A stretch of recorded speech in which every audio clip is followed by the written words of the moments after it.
So today we're going to talk about overthinking. And this was something I started out overthinking. It comes up a lot in the Instagram and TikTok lives I do, and it comes up here in the community. And it's been something that I've lived with my entire life. I think most of us know what that feels like because it's this combination of the way our our somatic experience meets our mind identification. And by that I mean when we are overthinking, we go into our mind to evaluate the past and the future in this sort of like analysis mode. How can I have less of this and more of this, and less of what I didn't like in the past and more of what I want in the future, um, and less of what I didn't like in the past in the future as well. And so we go back and forth, and we think the way to solve the the discomfort that we're experiencing is to go into the mind. And this whole process sort of like shuts down our awareness of the present moment. So then we're not really so aware of our experience right now. It's happening in the present moment, the mind identified getting lost in thought. But as it's happening, it's also triggering parts of our brain to send chemicals to the body, which are influencing our somatic experience, the experience of being in the body. So now we're thinking and we're getting these chemicals released in the body that are like, the body doesn't know that what we're thinking isn't actually happening. So now our actual felt experience starts to match our thought experience, and we're like, see, this is real. And effectively, it is. It becomes our experience. And it's this vicious circle.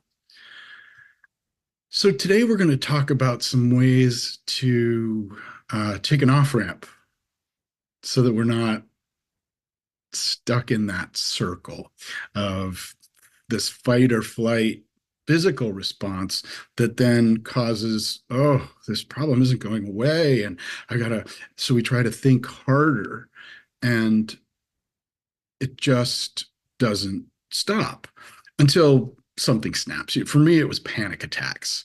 I get a panic attack, and then that would be the like my realization that, wow, I was lost so far into that. I'd take a nap. That's when the self-care would kick in, and I would start to take better care of myself. So I'm like, oh, you just had a panic attack. And if you've never had one, it can feel almost like a heart attack.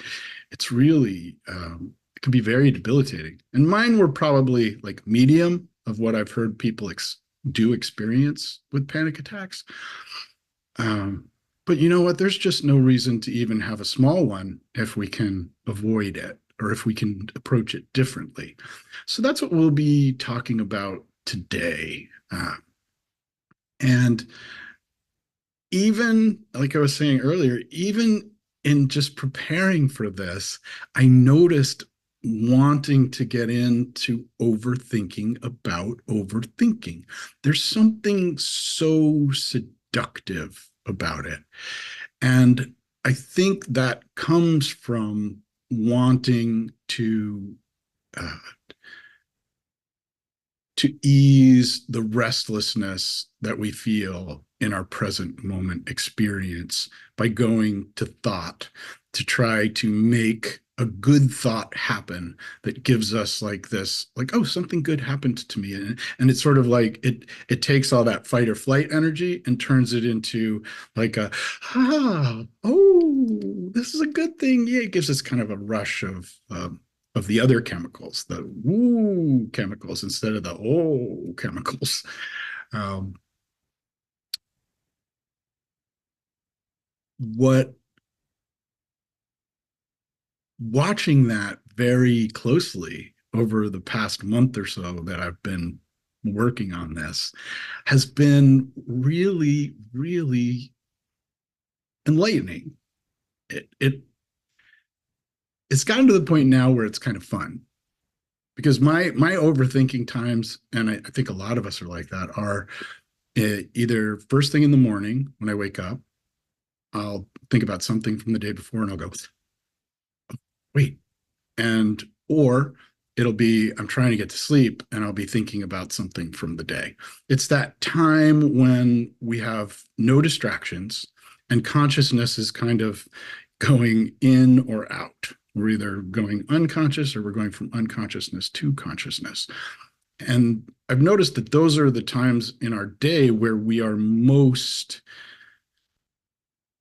able to be either confronted by our mind identified self or to release it as well. So I would encourage you to try some of these things we're going to talk about today, either first thing when you wake up or as you go to bed at night, because that liminal zone of transitioning consciousness can be a really effective space to bring mindfulness. And this is something I've seen as well in my Listen to Sleep podcast. People really respond well to mindfulness before bed and mindfulness during the day. Just a few moments of mindfulness during the day can help us cultivate that ability to to to move toward a more mindful awareness as we're going to sleep.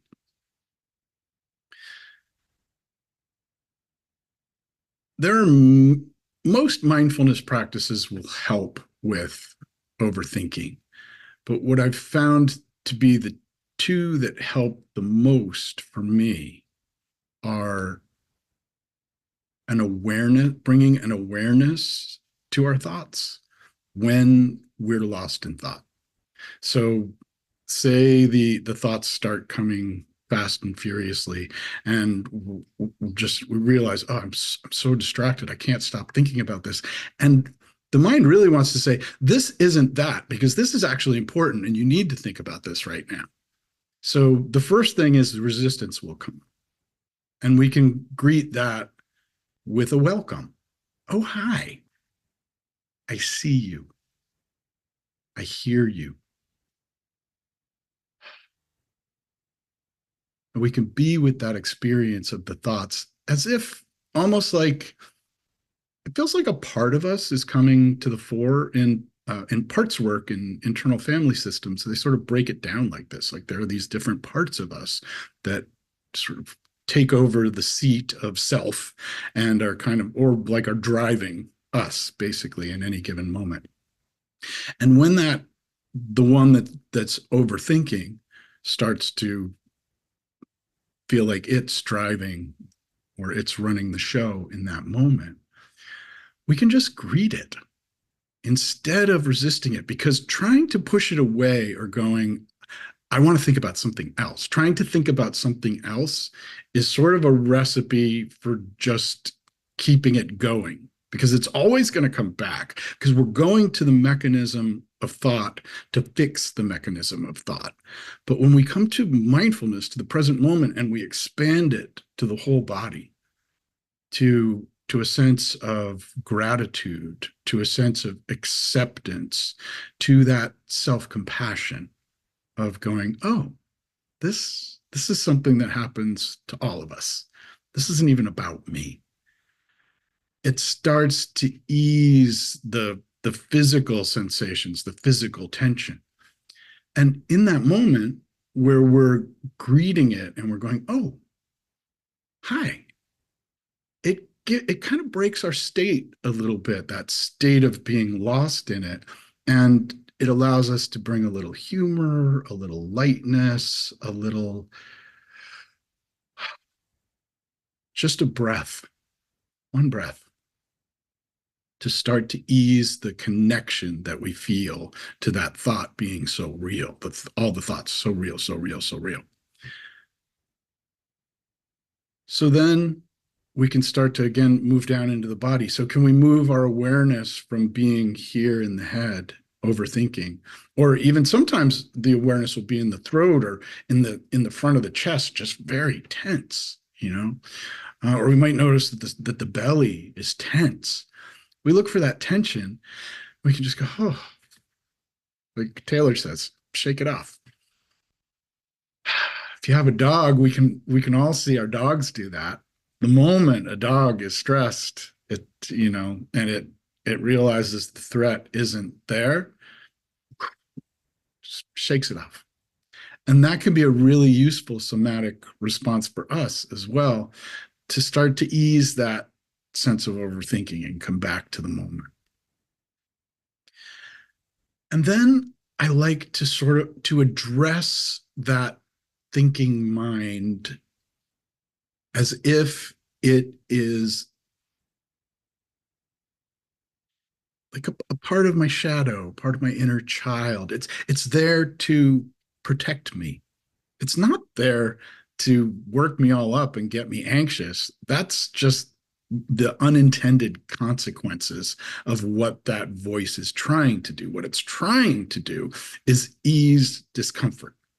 So when I approach it with the best of intentions, that it's there trying to help, like, say like a 7-year old trying to bake something in the kitchen that's just making an absolute mess of things. They don't mean to do that. They want to do it right. They don't know any better. And our mind identified sense of self has a lot of those same elements. And a lot of those parts are literally created at those times in our life in very early childhood, so that the way they think, the arguments they present are very black and white and lack those subtleties. So we can look at it that way. And I like to just go, hey, I'm here. I got this. And you can relax. You can just go play, go do something you like to do, because we're okay. And I also like to remind that part of me that I've found that approaching life as a hero's journey is really the way we all get to know more who we are. And I speak to it as if it's part of the constellation of me. And I let it know that we have a plan to deal with the unknown. And that plan is approaching life mindfully as a hero's journey. That's why, for me, these two things work so well together. Because mindfulness brings us to the present moment, brings us to right here. And then we're able to see the unknown, which is where the hero's journey shows us life is always heading, without the fear or the need for it to be any different. We accept that this is how it is. So we're not always going back to something needs to change. Something needs to change. Well, yeah, it's everything needs to change, and it changes on its own. And we can be there with it and bring our intention to that change as it happens. We can understand that change better through our intuition than we can through trying to push it or pull on it with our thinking mind, thinking that our thoughts are reality. So this also comes back to one of my favorite sayings from so many wisdom traditions, from Buddhism to the Four Agreements, if you've ever read that book. Don't believe your thoughts. And deeper than that, don't get too attached to your beliefs, because beliefs are really thoughts we've believed and we've taken deeply into us. There's nothing wrong with them. There's no problem inherent in the belief. There's no problem inherent in the thought. It's the attachment to it. It's the thinking that if I change it, if I push on it, if I pull on it, if I make it different, things will be different.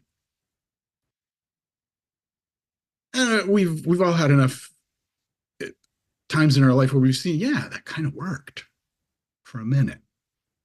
It works for a little while, but it keeps the whole mechanism of suffering going. And as we loosen that grip on thought through coming back, just the way I always say, meditation isn't what's most important. What's most important, I've found in my own life, is mindfulness, is coming back to moments of mindfulness during the day. And overthinking can be a great reminder to come back to a mindful moment and to be with the whole experience of what is overthinking, what is happening. So,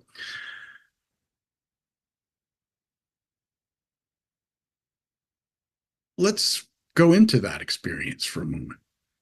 Let's do a brief meditation, just kind of exploring it would what it would be like to be with overthinking. But instead of thinking our way out of overthinking, we're going to bring mindfulness to overthinking.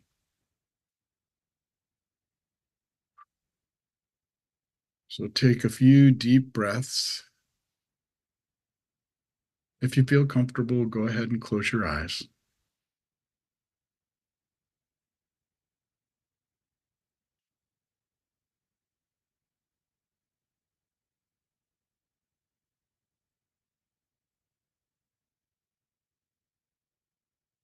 Just feel the sensation of your feet on the floor.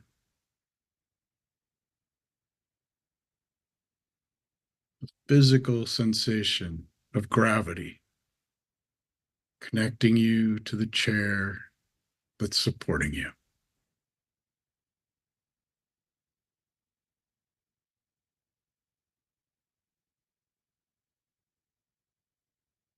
Just taking a moment to let your attention move from the feet up the legs to the calves to the knees.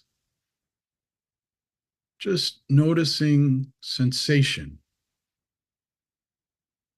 How does the body feel? Do you notice tingling, numbness, heat, coolness, tension, or relaxation? Just letting awareness move up the legs, up the thighs, to the hips. Breathing in and out.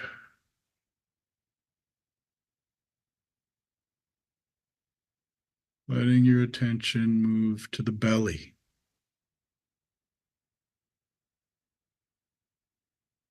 How about the space around the navel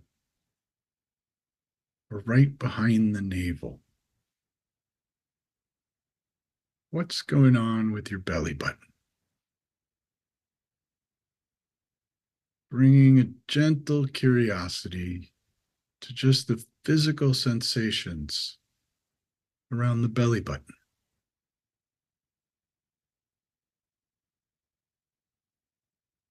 And a reminder that always when we're coming to sensation, when we're bringing attention to sensation, gentleness is key. And if any sensation in the body is ever overwhelming or triggering or causes any kind of fear, just take a deep breath and let your attention move elsewhere. This isn't about pushing through anything. It's about simply noticing, accepting, and being with. And sometimes acceptance isn't on the menu. And that's okay. We can accept our inability to accept. So, especially around trauma reactions, those can sometimes really be triggered by bringing our senses, our awareness to the senses. So always remember to be gentle. And your number one priority here is to just bring a compassionate curiosity to your experience, not to figure it out, not to push through it, not to make it something or make something happen. So let's continue bringing our awareness up to the chest and the shoulders, and the arms and the hands.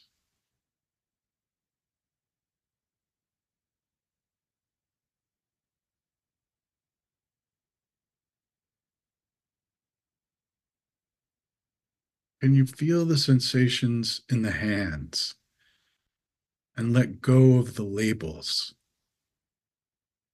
For instance, if your hand is touching the chair, just going deeply into that sensation without the need to go chair, hand. And it's okay if you do. But what's it like if you just relax one layer down into that experience? What's it like to sense without adding a layer of thought?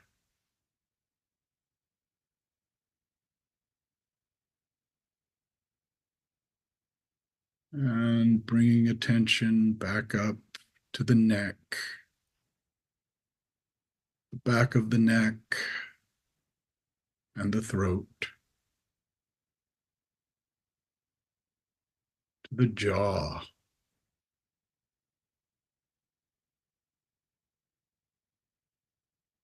What does your jaw feel like? In the front of the face, in the back of the head, the forehead, and the top of the head.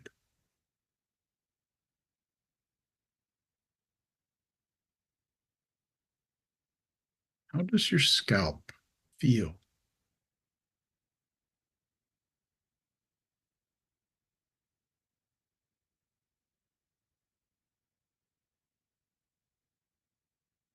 What if you bring your awareness to just under the skin and you sense into the sensory experience of your scalp?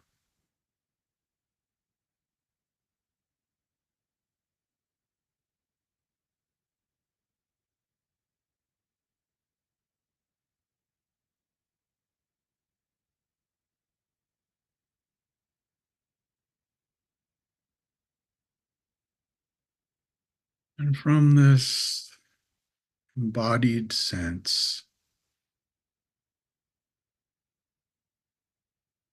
take a moment to bring to awareness something that's been the subject of thought recently. Maybe it was overthinking. Maybe it's just a challenge you're working through that you find yourself coming back to, looking for solutions. Maybe there are fears.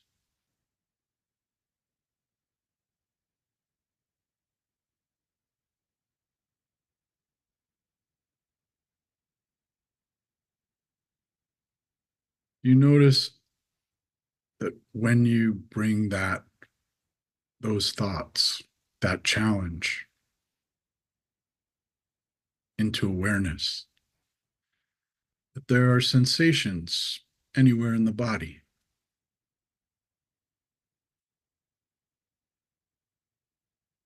Does it bring a tightness or a tension or a relaxation? Any change in sensation coming with thoughts of a challenge.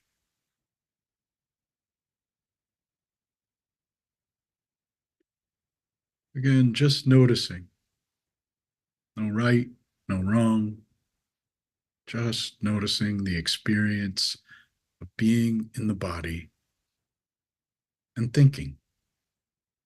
Thoughts moving through the mind, sensations moving through the body. Notice the similarity, the difference.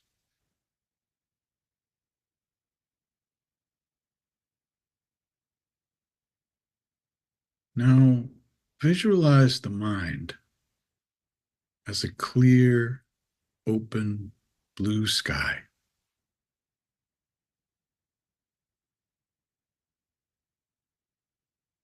And if you can't visualize it, just let yourself relax into the sense of it.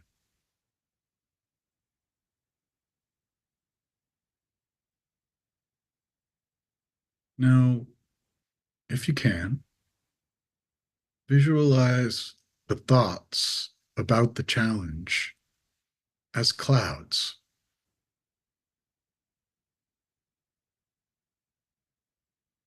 Get curious about those clouds. Are they rain clouds? Are they puffy white clouds that look like Winnie the Pooh floating across the sky? Or is it a tornado or a hurricane?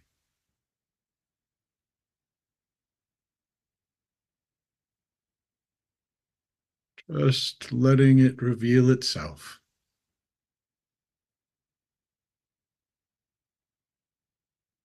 Again, coming to the body, to sensation.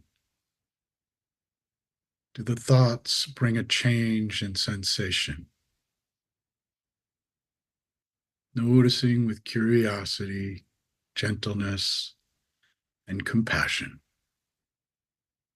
Knowing that these are experiences we all have.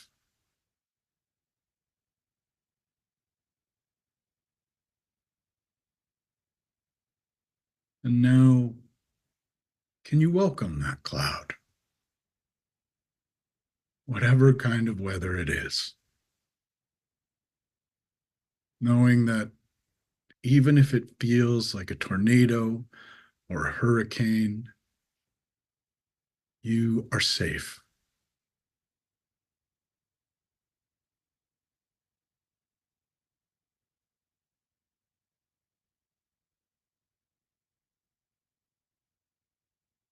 You have a root cellar. And that root cellar is your mindful connection to sensation, to the senses, to this moment. No hurricane, no tornado can carry you away from here.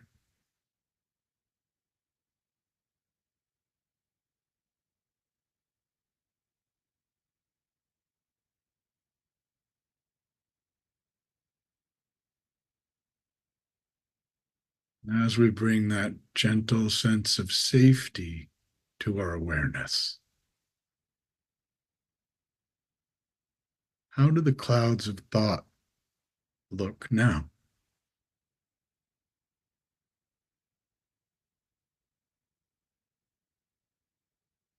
What is the experience of thought like when matched with mindful awareness?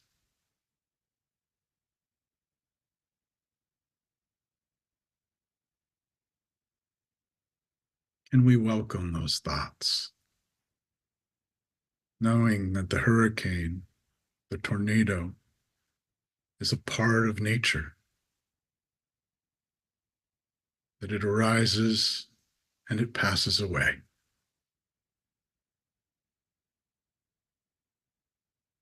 That there is no use in pushing or pulling or wishing about it.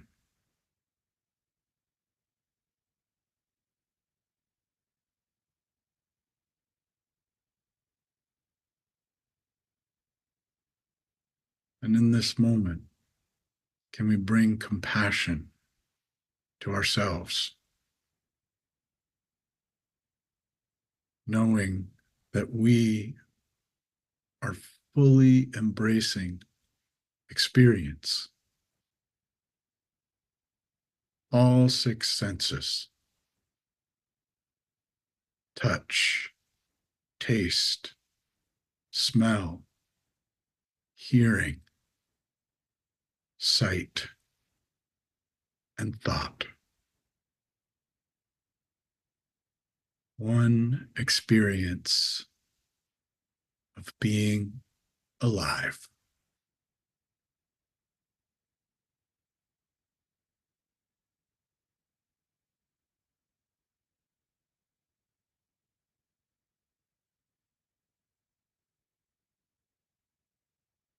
Can we bring a little gratitude to this moment? I am grateful to be here with this experience, with this community, in this life.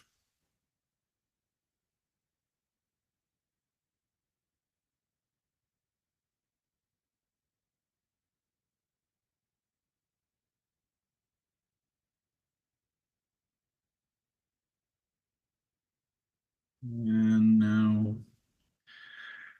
wiggle your fingers and toes. And when you're ready, you can open your eyes.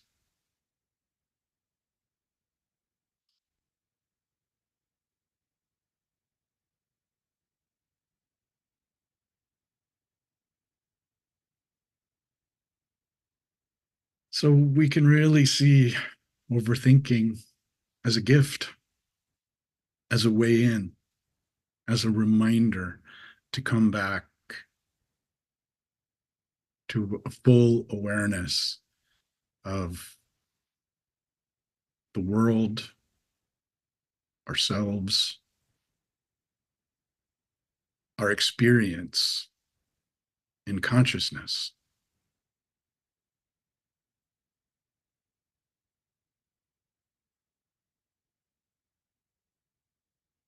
And I hope you enjoy the exercises in the challenge and that they reveal to you more about who you are, a deep knowing, not more thoughts about who you are,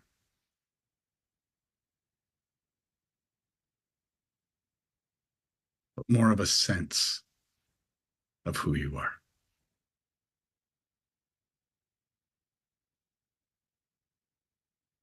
Thank you.